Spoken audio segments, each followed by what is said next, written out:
been doing push-ups. I've been doing sit-ups. I've been doing chin-ups. I've been doing pull-ups. I threw up once, but I'm okay now.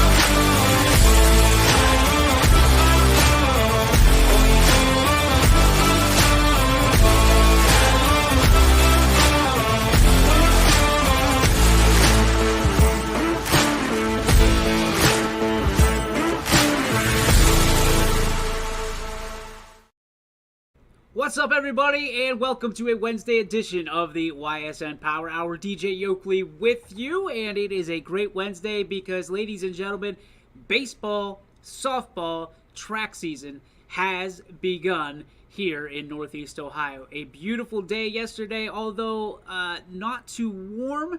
It was just enough to get outside and get some of things started in spring sports in the Buckeye States, and we'll get some more of the results as they came in last night and as we broadcasted them, of course, including the christening and the grand opening, if you will, at the field in Richmond, Ohio, on the campus of Edison High School, where I was with Chris Sigler last night. And a beautiful, beautiful, just absolutely beautiful field. One of the best facilities I've ever been to. There's a little sneak peek in there. We'll talk about that more in depth as the show moves on. A lot to talk about today, and we got to get to them. So we start today's show just like we do each and every other show with On Today in Sports History.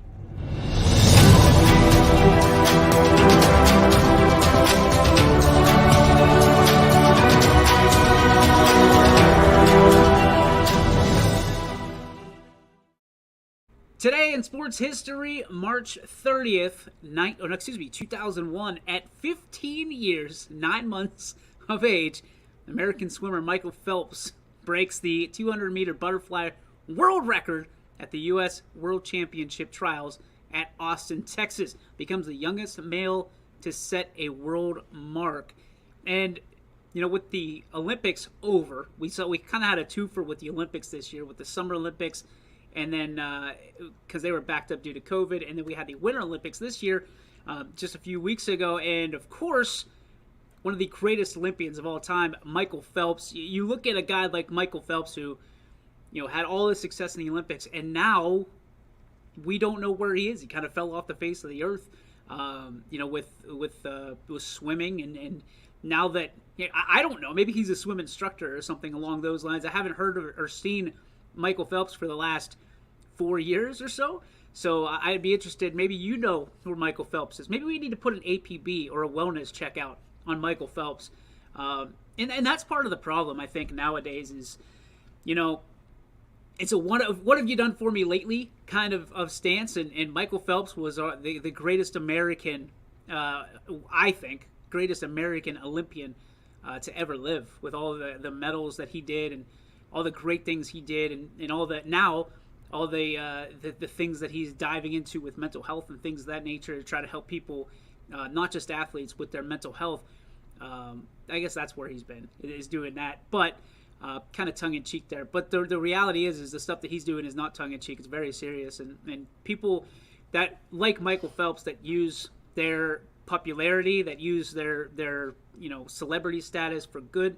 We need more people out there like that. So hopefully, if you're out there and you have an opportunity to help somebody, you do the same thing as Michael Phelps has done over the course of his career, and continue to shine a light on everything that is supporting mental health and making sure people are okay. So that is your Today in Sports History. 2001, at 15 years old, Michael Phelps breaks the 200-meter butterfly world record. Of course, we know he goes on to do so many great things and win so many and break so many different records along the way.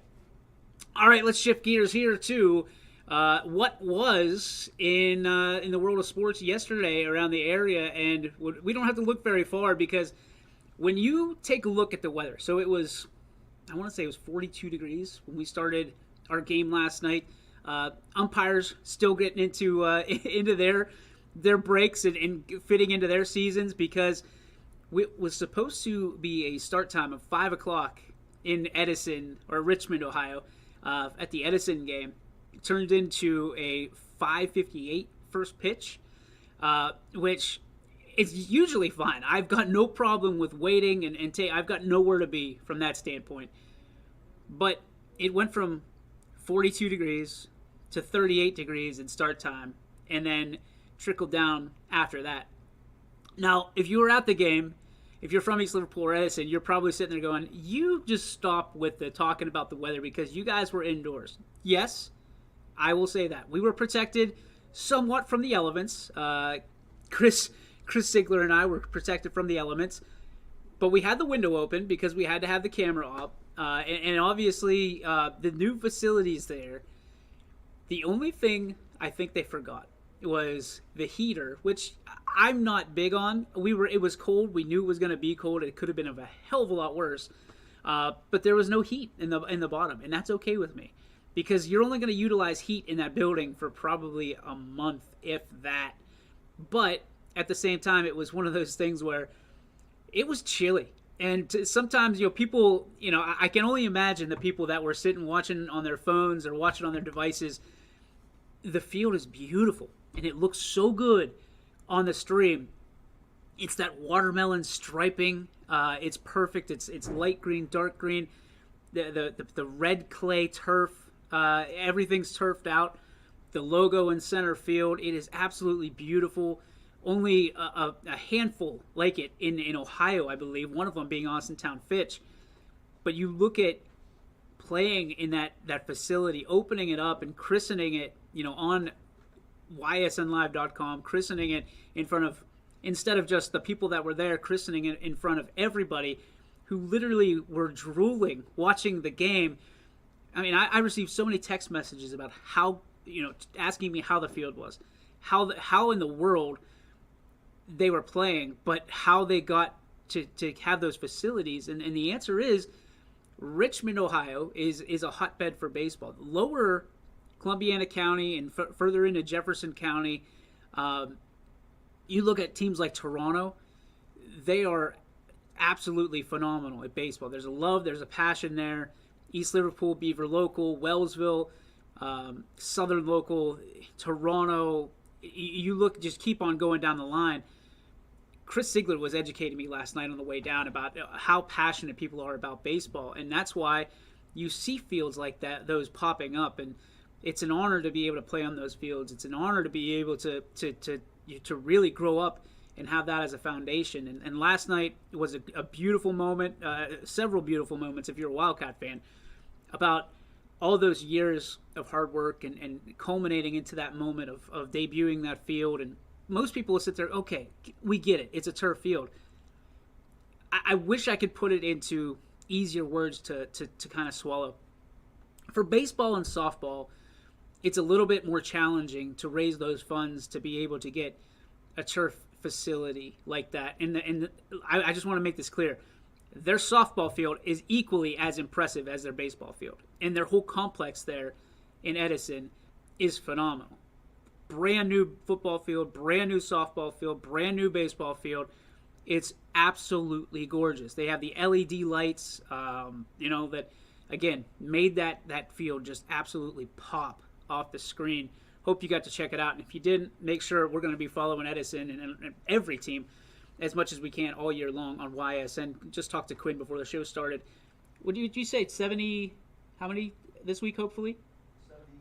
73 games this week. If everything holds up with the weather, we will have on the network. So that's not a bad opening week for YSN, and certainly not bad for you, as you get to kick back and watch from afar, or if you're at one game, you can watch another, and it's coming to you absolutely free thanks to our awesome sponsors. So, all that being said, how did things go last night? Well, let's kick things into gear as we look at the write-up for the Edison and East Liverpool game, and I will tell you this, it did not go East Liverpool's way last night, and it's not a knock on them. But this is what happens when you are able to bring a field. We just talked about it. That turf field, that turf facility. You're able to get out on the field a little bit quicker. I think it was told to us by Coach May last night that they were out on the field 4 times this season, the Potters, before taking the field last night. And I have to believe Edison was probably out every opportunity they could, and being on that turf surface, it's one that they could get out more often than not, I'm sure, unless it was absolutely blistering conditions from a snow standpoint or just an absolute torrential downpour. And they got great drainage over there as well that's going to protect them at Edison. But being that East Liverpool was only able to get on the field 4 times, it showed a little bit. It showed they were trying to kick the rust off, and you could see as the game went along, East Liverpool got things a little bit more in check, but they were only able to drum up 2 hits on the Knights, and both of them, I believe, were courtesy of the senior Paxton Grimes, who had, I think, a phenomenal game. If there was one bright, shining moment for East Liverpool moving into tonight's game against Edison, it's Paxton Grimes. Otherwise, pitching was a little bit suspect last night, but as we know, when it's cold, the skin gets a little bit more slick. The baseball is a little bit harder to grip, and from that standpoint, walks and hit batsmen were the biggest story of the night last night. As Potter pitchers could not shake the cold. It was evident they couldn't shake the cold. They walked 13 of the 39 batters faced and hit an additional 5. So you're looking at 18 batters out of 39 that were put on first base in one way or another. And then you had an additional, I think, I want to say that there was an additional 4 or 5 errors throughout the game that really cost East Liverpool. And what's tough is on those turf surfaces, if you're not used to playing on it, you're used to kind of pulling up a little bit on a dirt surface because of hops and because of bad, a rock or things like that, a lip that we know that East Liverpool has in that grass infield. You're used to those kind of weird hops. You're not going to get it on a turf surface like that. You're going to be able to play everything straight away, and it's tough to overcome because you're so used to having to chest up on a ball or things of that nature. And also, if you hit a ground ball on that turf, it is coming. It's borderline like playing on the baseball, or I'm sorry, the basketball court. Where we did a lot of our strategic sessions early on in the season when I was in school is the basketball court, and you get those ground balls that are flying at you, and you could see even the infielders for East Liverpool not comfortable yet taking those ground balls off the turf. They were sitting back on it because they were afraid to come up and attack the baseball. So it was a tough night. It was an 18-0 final score. All 18 runs were posted in the first 2 innings for Edison, and the majority of them were consequences of walks or hit batters. So East Liverpool will look to get back at Edison tonight, and they're going to do it on their home field. So we'll have the coverage here on YSN. Michael McNuggies has the night off from his game in Beaver Local, so he picked up this game. So we're excited to have him do a little of the stickball on YSN as well. So make sure you pick that one up. I promise you the Potters are looking to strike back here this evening. That game starts at 5 p.m. You look at other places. Louisville getting the job done, almost let it slip away at the end there. When you think about softball, this is the team, other than the South Range Wrestlers, this is the last team to win a state championship inside the YSN family of networks there. So they built a 7-run lead in the 5th inning and then had to hold off Massillon, Washington for an 8-6 victory on Tuesday. Massillon scored 5 runs in the failed comeback on a double by Davis and Newman. Kenzie Denzer, who has been unbelievable for Louisville, she is going to be one to watch for the Lady Leopards. Drove in 4 runs. She went 3 for 4 at the plate. Drove in runs on a home run in the 4th and a home run in the 5th. So 2 home run game for Denzer. That almost guarantees her a stamp of being up for Big Dog of the Valley right off the jump, being able to slam a couple of dingers. In that big game, and a big win for Louisville nonetheless. So a big win for Louisville there. Also a huge win for the Austintown Fitch Lady Falcons. As this young lady, this new pitcher for Austintown Fitch, breaking all kinds of records. When you look at what she's doing, Sydney Watts, just a freshman, has been as advertised all season, all off season, as someone to watch. She backed it up last night, just obliterating records left and right.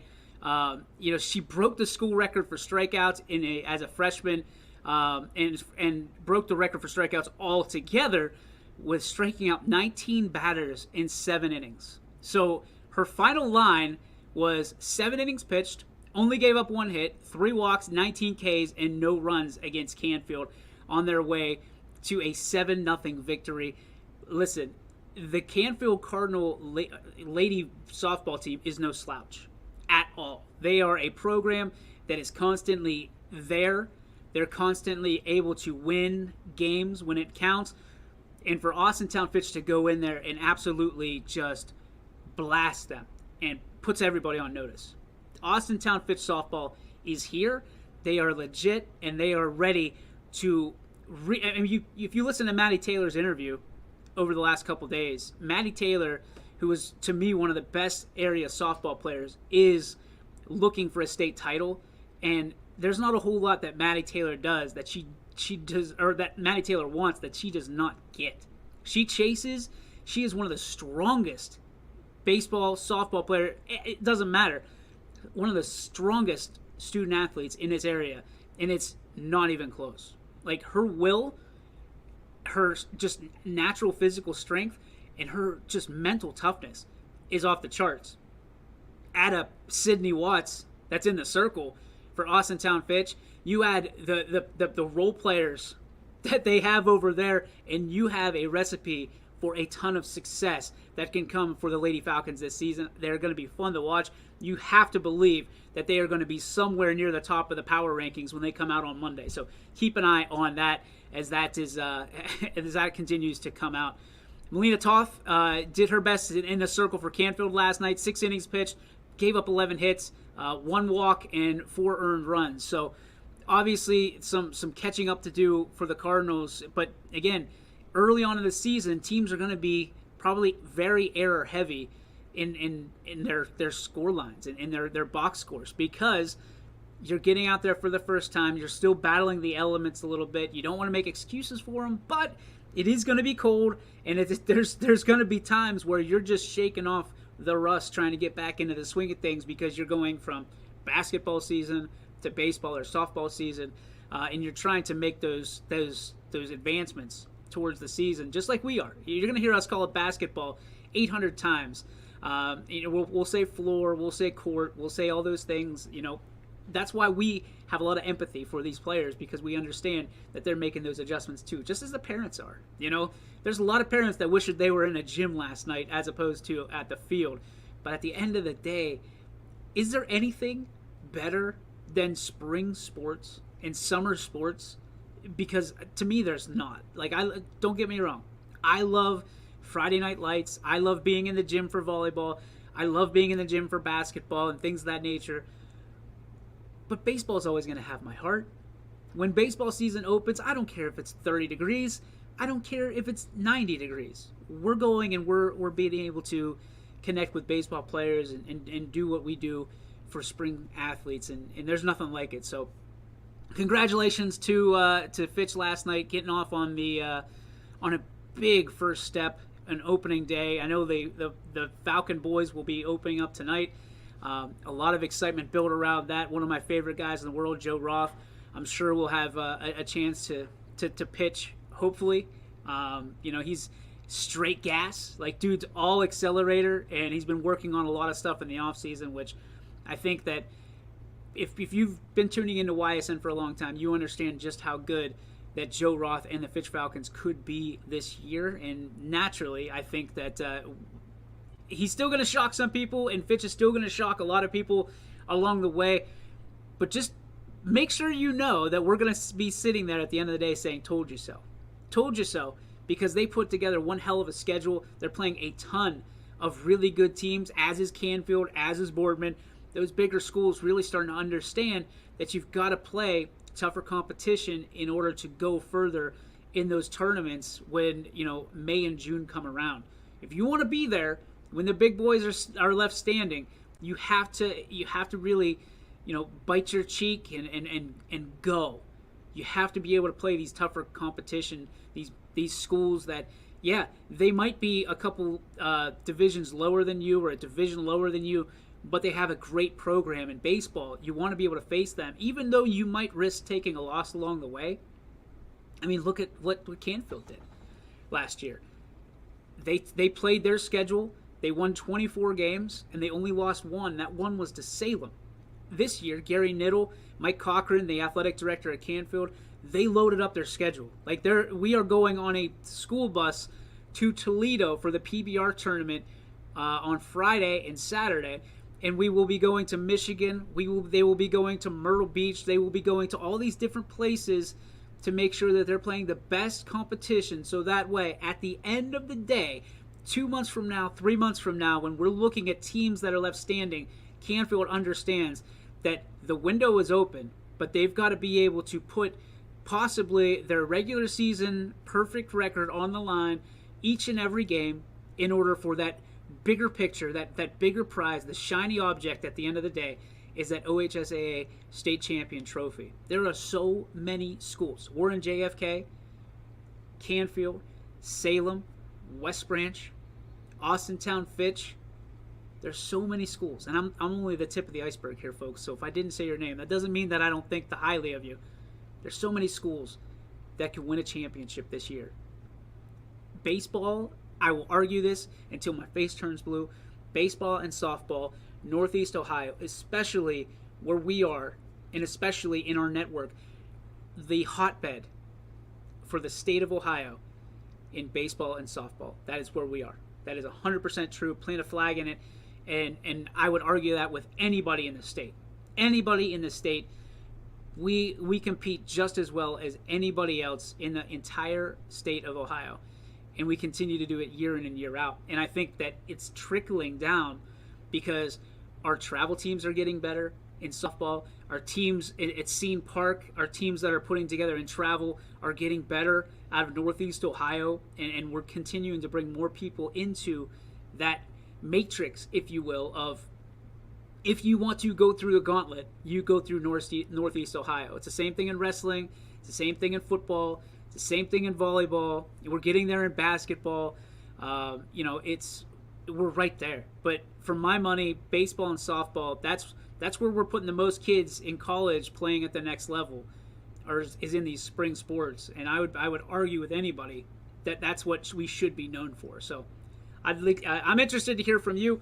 Make sure you're putting things up in the comments and having your voice heard, because really, now that spring sports is here, it's game on. And I promise you, without a shadow of a doubt, that as good as we do and as well as we do in all the other sports, we bring it home in baseball and softball. You're going to look around and you're not going to see anybody but us at those fields. And there's a reason for that, because we love the sport of baseball and softball. We are now initiating, thanks, I will give lots of thanks to Donnie Riccatelli of Boardman. My guy, who is near and dear to my heart, one of my greatest friends in the world, is forcing us, for good reason, to focus on track and field as well. Chris Ziegler going to be a part of that this spring, so we're excited for that as well. We're looking to change the narrative. We're looking to add sports. Lacrosse is another sport we're going to be adding to our repertoire, and it's important for us to constantly be growing, just as these schools need us, and that's big for us. So hopefully, if you're out there and you're looking for coverage of your sport, make sure you're sending us messages on our socials, sending us emails, and sending us, if you have our personal connections or you're connected to us in some way on social media, make sure you know, or we know rather, that you want your sport covered, because there's a guy over there that's doing a hell of a job of scheduling all of these day in, day out coverage teams for these games, and we got to know they're going on. So I also want to give a huge shout out to the athletic directors who constantly keep us in the know of, is the game on? Is the game off? When is the game, if it's canceled, when is it going to be made up? Things of that nature. These athletic directors deserve a ton of attention, because I think they're starting to understand that without the network, it's very challenging to be able to promote these sports because, the news, they've got enough to do nowadays with all the stuff that's going on in the world. Our focus is on sports and sports alone. So we have to have an up-to-date knowledge and recollection of this is what's going to happen. And as we've been tested with COVID, but nothing tests us like spring sports. So we don't know necessarily all the time when games are canceled. Athletic directors, like I said, they're doing the best job they can. Quinn is constantly on arbiter, as is Anthony, as is Ty. And they promised me that they're going to teach me how to utilize arbiter. I'm just going to put it out there. We're doing the best job we possibly can to get out there to each game. I think we have 13 events tonight, including a tennis match, including YSU baseball, and of course all of the high school baseball and softball that you can handle at one time. So enjoy that tonight. Obviously a ton going on. We have more going on tomorrow, more going on Friday, and I think we have 17 events going on Saturday. So we have you covered from pillar to post. Enjoy the weather. Go out and support these athletes, but make sure you turn your phones on or your devices, and you can watch, be one place and be at another game as well on your devices thanks to YSN. That's what we're here for. At the end of the day, that is what we're here for. Also, wanted to give a shout out quickly to the Southern Local. I know they're not in the family of networks here at YSN, but they did have a track meet last night at East Palestine, and it was both Southern teams, the Lady Indians and the Indians, able to win that pretty handily, if you ask me. Lady Indians distanced themselves from the second place East Palestine, 84 points total. East Palestine only had 54.5. And the boys from Southern had 101 points in their victory. Latonia placed second with 44. So keep an eye on that Southern Local track squad because they could be doing some special things this year. And track and field is something we are going to turn our eye to. Not a whole lot of us know a whole lot about it, but we are certainly willing to learn and give credit where credit's due because we really want to be able to shine a light on these great athletes who run for fun or throw for fun. So enjoy that as we continue to progress in that category as well. We're going to take a break. When we come back, still a lot to talk about in the world of sports. We're going to talk about these turf fields and what it means to be able to really bring some of the new technology, such as turf fields, such as these giant elaborate scoreboards, into high schools. We talked about the shot clock before. We still are kind of up in the air about what's going to happen there. But we're going to talk about why it's so important to be able, especially where we are in Northeast Ohio, to progress the conversation towards why does it make sense for us or for your school that you represent to get into a turf field or get into a better facility or more technology at the field, and what does it mean for your student athletes. All that and more when we come back on the Ysn Power Hour, brought to you by these great sponsors. Every customer has a story, and at Greenwood Chevrolet, we are committed to making sure it ends with you in the right vehicle. I get to be part of somebody's adventure, whether it's buying a car for the first time, helping them get approved, or finding the perfect car for their budget. I'm proud that people trust me with their finances. They trust me to take care of them, and they trust me with their story. I'm Tracy, and I'm ready to go the extra mile for you, only at Greenwood Chevrolet. Working with your family can be stressful at times, but because they're family, you know that you're going to get a loving, honest answer, even when things don't make sense to any problem. Dealing with Medicare can be confusing and overwhelming. That's why here at Myers Family Insurance, we do our best to give you honest and caring answers to all of your questions. Family, like Medicare, isn't always perfect, but when you put others first, the results can be amazing. For all your Medicare needs, call Myers Family Insurance.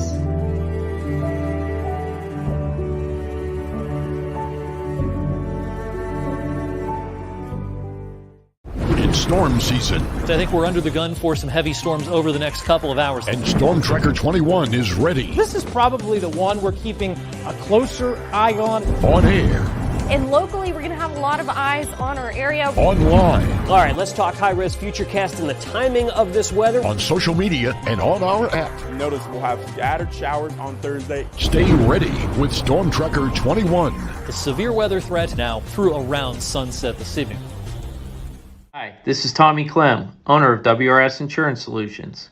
WRS Insurance Solutions is a local, independent agency that specializes in life, Medicare, long-term care, and disability products. Call us at 330-953-3722 or visit us at wrsinsurancesolutions.com to learn more. Good luck to all the student athletes in the Valley. It means the world to me to know that what we're doing is impacting people. And whether it's simply, I got to watch my son or daughter when I was out of town, or we just love watching YSN. We love what you do for our son or daughter. So whenever someone says thank you or someone is appreciative of what we're doing, it tells me everyone at YSN is doing what we initially set out to do, which is shine a light on these athletes and help them kind of promote themselves. My name's Anthony Hartwig, and my sports network is your sports network. And welcome back, ladies and gentlemen, to the Ysn Power Hour for this Wednesday, March 30th, 2022. Before we get any deeper into the world of sports conversation, I need to get you what is happening on the network tonight. So far, and these are all subject to change, by the way, YSU at Michigan State. Richie Giuliano will have the call at 4:05 sharp. I'm sure there's a pregame to that as well, so maybe tune in a couple minutes before 4 o'clock to catch that with Richie Giuliano. We also have baseball, high school style. Chagrin Falls at Austintown Fitch. Ty Bartell will have the call. The voice of the Falcons returns to the nest, and I believe Mark Roth might be chiming in on that broadcast as well, so we're excited for that. 5 p.m. also, we have Champion at Brookfield. That'll be on Scene 1. Brian Oatridge will have the call for you at 5 o'clock as the Warriors do battle against the Golden Flashes. We have up-to-date information on Edison in East Liverpool. The game has been flipped back to Edison, so they'll be playing in that complex once again, the beautiful complex at Edison. And I will tell you this, that's not a loss for East Liverpool, and it's not a loss, obviously, for Edison. We're trying to get a announcer locked into that game right now, as Mikey McNuggies was supposed to be at there, and conflict has come up. Can't make the trip to Edison, so we're trying to get an announcer for that right now. Stay tuned on ysnlive.com/live for up-to-date if we can pull that off or not. We do also have the Lakeview at Struthers. That's going to be on Scene 3. Sam's going to have that for you at 5 p.m. Liberty at Garfield. The voice of the Leopards is now the voice of the Leopards, and the G-Men, Alec Caberna, makes his triumphant return to the baseball field after following JFK through the state championships last year. I know he's excited, and he's excited to get it started with that matchup here this evening. Salem at Canton South. Derek Rhodes is going to be on the call for us, so we're excited for his debut as well at 5 p.m. 5 p.m. also Springfield at Lowville on Scene 2. Noah Doty will have the call for you.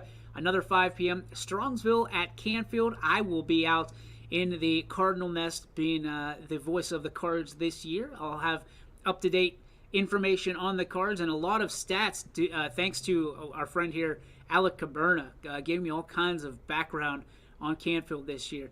We'll also have LeBray at Camel. That will be at Scene 2. So LeBray at Camel, Scene 2. Noah will have that one for you at 7 p.m.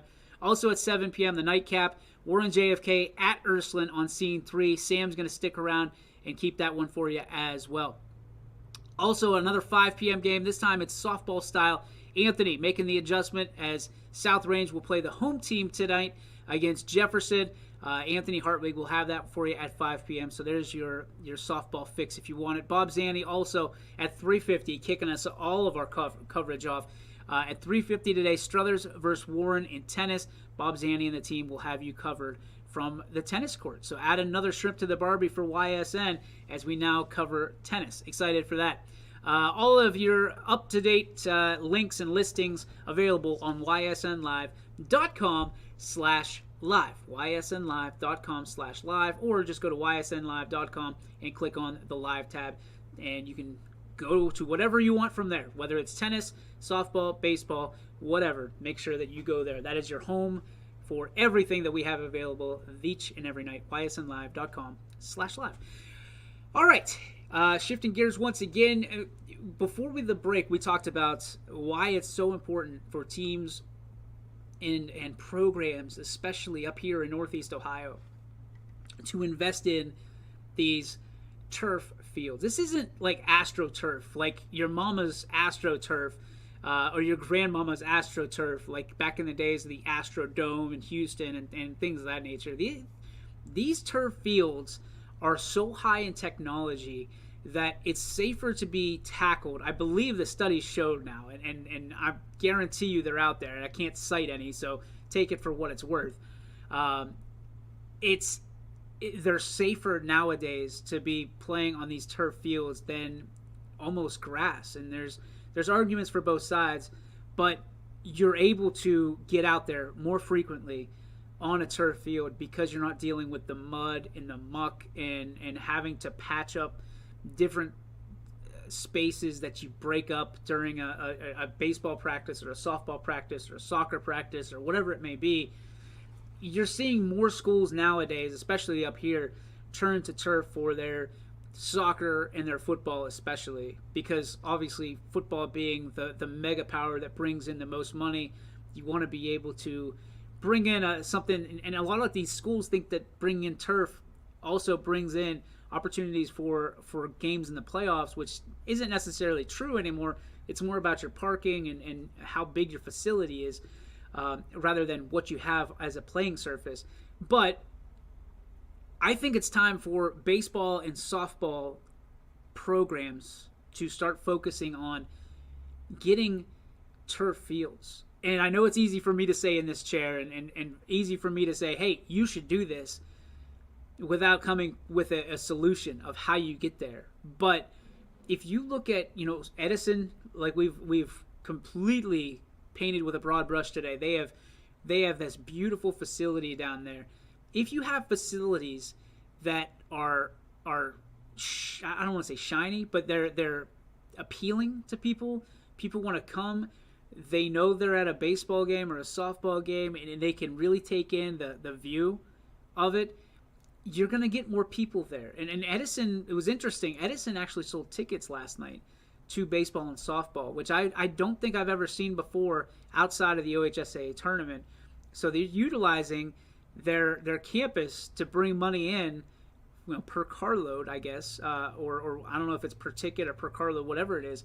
But they're able to kind of recoup some of those funds for it. And I know that's a bad word for some, but I think that instead of necessarily taxing the people that are in your area, if you're able to recoup some of those funds from people that are actively going to the games, I think there's less of a beef with that, less of a spark, if you will, with people that are actually going to these games paying $5 a ticket or whatever it may be, as long as it's not too steep.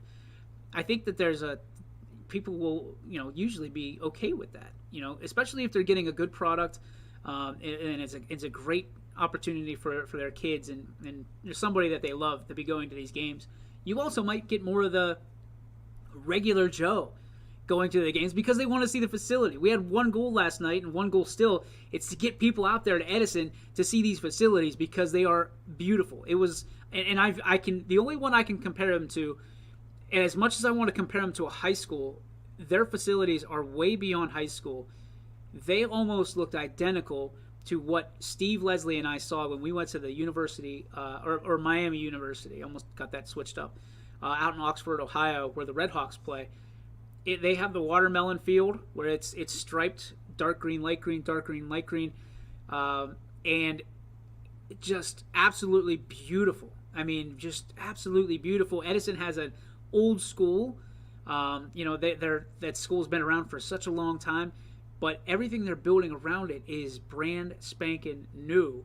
And obviously it's a draw for kids to go there, and it's a reward for being a Wildcat and playing the Wildcats. And I have to believe that if Edison, and they're very smart, if they were smart, they would book the field for other schools to play on where they couldn't otherwise play. So if the Wildcats are on the road, they're going to be able to pull in more money and more use of that field by people that otherwise wouldn't be playing, and they'll probably pay a mint to be able to play on that field. So you look at it from a standpoint of, if there were more turf fields like that, I mean, you look at a Ysn Park.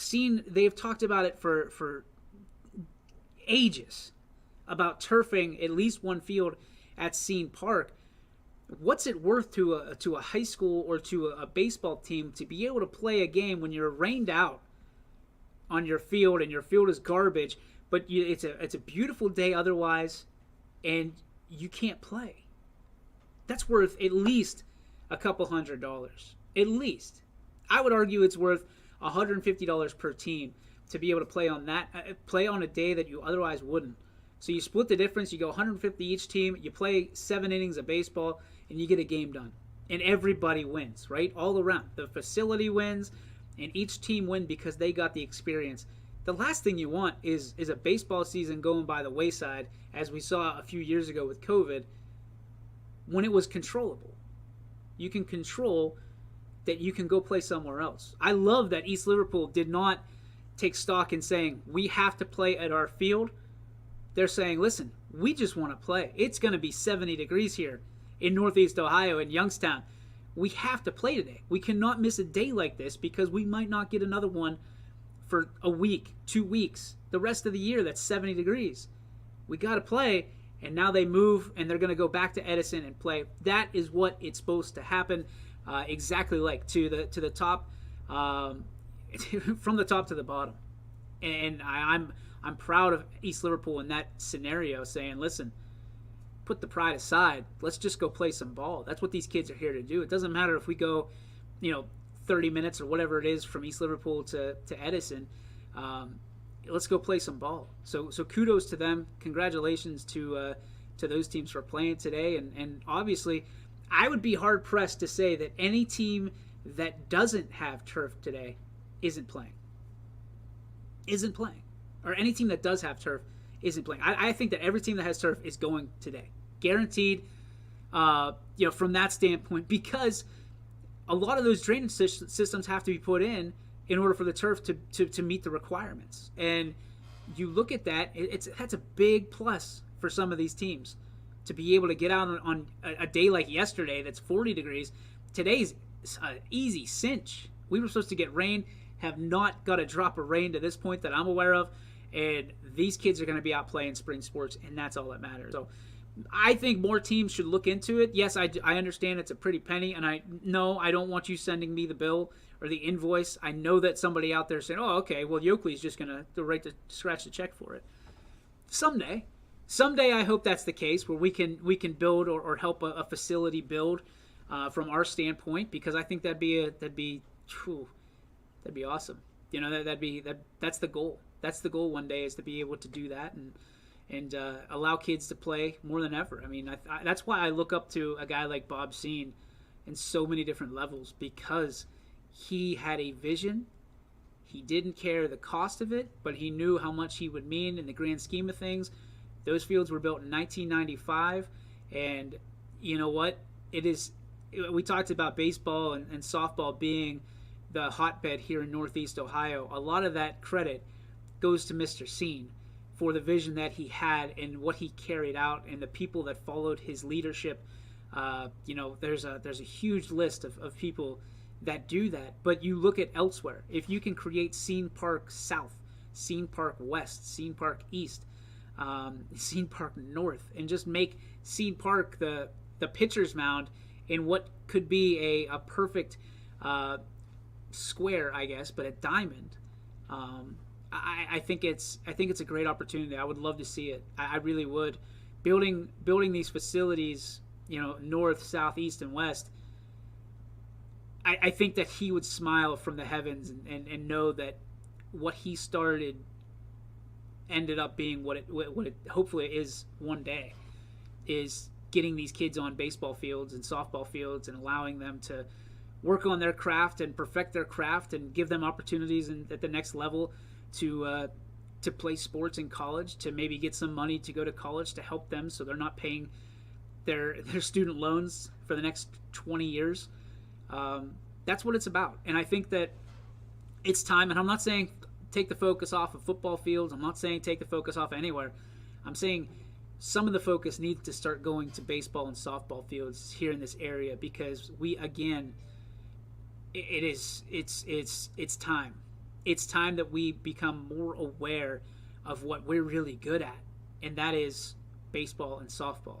And the more places that we have for the next generation of baseball and softball players to call home and to play and to again hone their craft, the better we're going to get, and the more championships we'll get, and the more professional athletes we're going to get in this sport, which is not the end goal, but certainly would be cool, right? You can't deny that. Every time we get a professional athlete around here, we celebrate them. Ask Kelly. Ask some of these great players that have gone, Ray Boom Boom Mancini in boxing. You look at Maurice Claret in football. So many names have come through the ranks and cut their teeth in the 330 and have gone on, and we celebrate each and every one of them. I think if we give them better places to go, I think it's a better opportunity to have more kids involved in sports from the beginning, and a better outcome at the end of the day. So that's my 2 cents on it. I hope you guys have your own opinions and formulate your own opinions on it. If you have it, certainly drop them in the comment box. We're happy to read them, and always love hearing from you in every chance we get. But I can't wait. If you haven't had a chance to go to Austintown Fitch, tonight's a beautiful night to go out there, watch the Austintown Fitch Falcons go toe-to-toe with another great baseball team in Chagrin Falls, I believe. Yes, Chagrin Falls. Ty will be there if you can't make it out. He'll have that Fitch Falcon field popping off the live stream. But there's nothing like going out to a baseball game, getting a pop or a Gatorade or whatever, what have you, and some sunflower seeds, and just get back to the old days of watching what I think is the greatest sport God ever created. So get out there and watch it if you can't. Make sure you tune in to ysnlive.com and catch one of the games that are going on tonight, or one of the tennis matches that'll be happening as well. Quinn, do I hear a Chris Ziegler is going to be going? Trying to figure it out. I think we are going to have the East Liverpool at Edison game. I just got a text message in the top of my screen that says I got you. So I'm wondering if that means that we're going to have East Liverpool at Edison. So if that's the case, another chance to check out that beautiful field down in Edison one more time. And I think, I'm not saying who's going to win that game, but I think it's going to be a little bit more contested than it was last night. The jitters are gone. The rust has been kicked to the side. And as that game progressed, I think East Liverpool got a little bit better. Really, I don't want to take anything away from Edison, but they only had 3 hits all night. So when you look at that, there's a lot of room for improvement on both sides of that. And I'm interested to see who really goes from being average to being good one way or the other. So make sure we're trying to finalize that for you. And again, tune in to ysnlive.com/live. We're going to cut the show early, a little bit, due to I have to get out to Canfield and get things up and going. So that is going to bring us to our Joe Dickey Electric What's Your Spark, as we do each and every end of every show.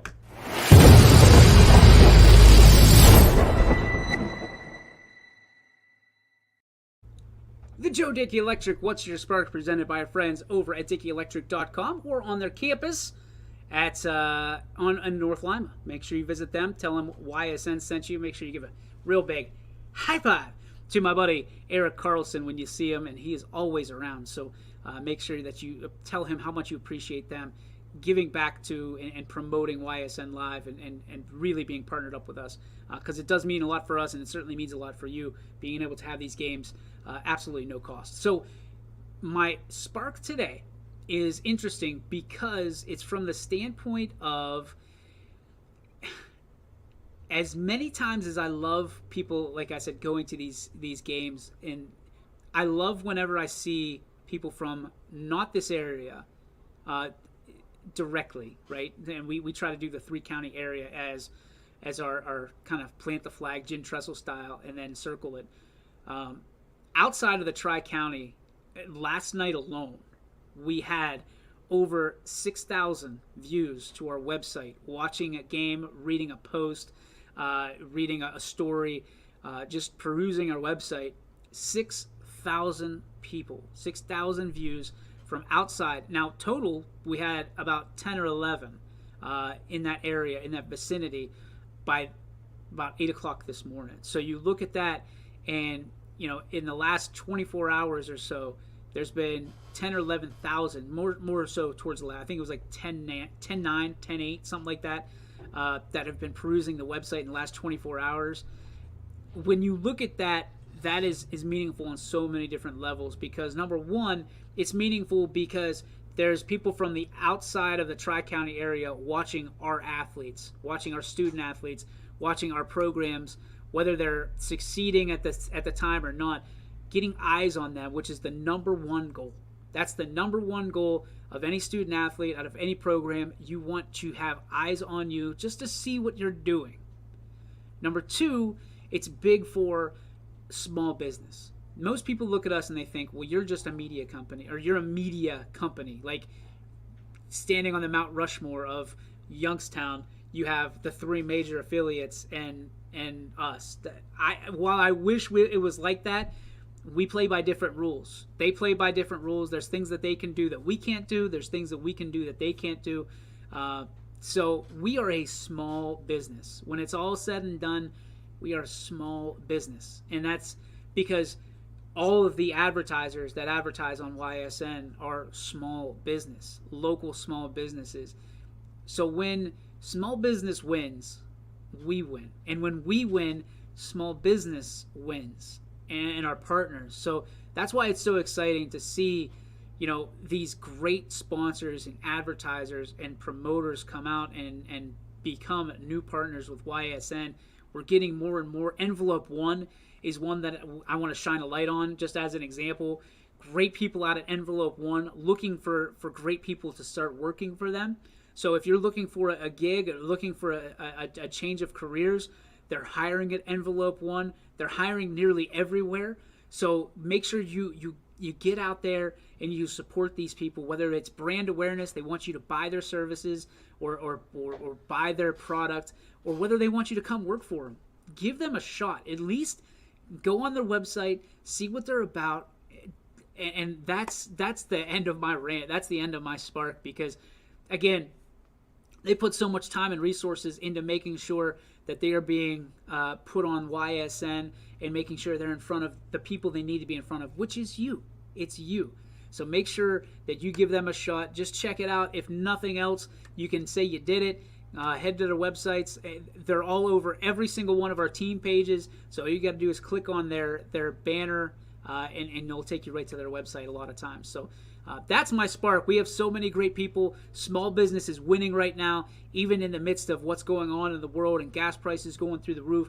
We continue to win and thrive because we've been through it all, especially when it comes to the last 2 years. So continue to support those people, those small businesses, and including us, because I'm never going to pander for admiration or anything.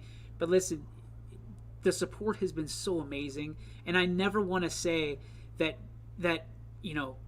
we need it, because we work awful hard, and I think there's a lot of people that see that, and we don't have to sit there and pat ourselves on the back like others do. But I will say this, it never gets old. Saying thank you to one of our announcers, saying thank you to anybody out there representing YSN or wearing YSN gear. If you see somebody wearing YSN gear, say thank you to them, because in some way they supported us. We can't thank you enough for being that support. So thank you just another time, and thank you again for continuing to support us and what we do. It means so much to us, and we've come so far together, and we're not going anywhere soon. So I just want to take that time and say thank you to the small businesses that have supported us, the people from across the world that have supported our brand and what we're trying to create here at YSN. You mean the world to us. So Thank you a million times. Thank you very much. I appreciate it. That is going to do it for our show today. I got to get going to Canfield. Make sure you tune in. Again, we got Richie Giuliano in just a few minutes. 4:05 start from Michigan State in East Lansing. He's with the Penguins. Then you have Austintown Fitch with Ty Bartell. You've got Champion and Brookfield with Brian Oatridge. East Liverpool and Edison, fingers crossed, with Chris Ziegler. Lakeview and Struthers is going to be at 5 o'clock. Another 5 o'clock, Alec Caberna, Liberty at Garfield. Salem and Canton South at 5 o'clock. Springfield, Lowellville at 5 o'clock. Strongsville and Canfield at 5 o'clock. And a twin showing at 7 with LeBray and Camel and JFK in Ursuline. Softball, we have Anthony Jefferson at South Range. That's at 5 o'clock. And literally right now, you can flip over to Struthers versus Warren as Bob Zanny and the crew taking some tennis lessons over there. So that's going to do it for our show. Thanks, as always, for tuning in. It means so much to me. It means so much to us. Until next time, we will see you right here on the Ysn Power Hour. YSN thanks you for watching this presentation of your sports network. For stories, stats, and more, go to ysnlive.com.